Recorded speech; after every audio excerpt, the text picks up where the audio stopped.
Aujourd'hui, évoquons le fauvisme avec un de ses illustres représentants, Henri Matisse. Il est né en 1869 au Cateau-Cambrésis dans une famille de marchands aisés. Ses parents lui ont payé des études de droit. Mais proche de sa 20e année, il a dû être en convalescence, si bien que sa mère lui a offert des tubes de peinture et des toiles. Et là, tout a changé.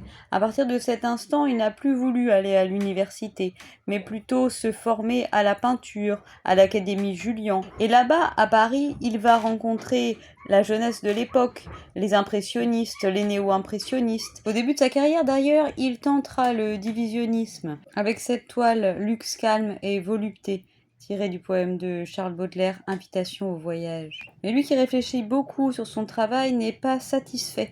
Il pense que cet art, il ne le maîtrise pas. Et puis, il rencontre les toiles de Tahiti qu'a faites Gauguin.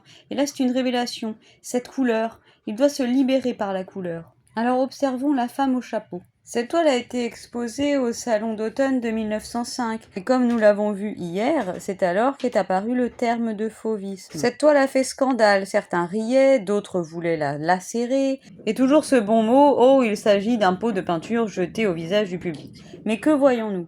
Ici, c'est un portrait d'apparat. En effet, on a une posture classique de 3/4, la femme nous regarde, elle est vêtue à la mode parisienne de l'époque, elle semble tenir une canne ou un sac à main de sa main gantée et elle est coiffée d'un chapeau.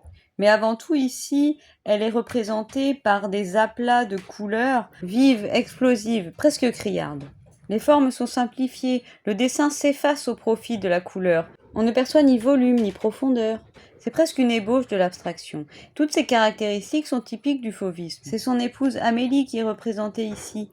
Elle paraît sereine, elle le regarde, et lui, par toutes ses couleurs, il nous montre comme il la voit. Ici, l'artiste a une liberté de représentation. Il se met à distance de la ressemblance. Il nous montre comme lui la voit, peut-être ses cheveux rouges, symbole de sa passion, ou encore ses traits de pinceau visibles, symbolisant une personnalité éclatante, dynamique. De ce cadrage serré, le spectateur doit s'éloigner pour pouvoir voir l'émotion, voir au-delà de la vision. En effet, après quelques travaux préparatoires, le peintre devait être capable de réaliser son œuvre selon son souvenir pour montrer au spectateur comme lui voit son modèle. La femme au chapeau est au musée d'art moderne de San Francisco. Mais plongez-vous dans son œuvre, lui qui a évolué, qui a créé toute sa vie, jusqu'au papier découpé quand il ne pouvait plus peindre. Ici Polynésie la mer. Et nous on se retrouve demain. À demain!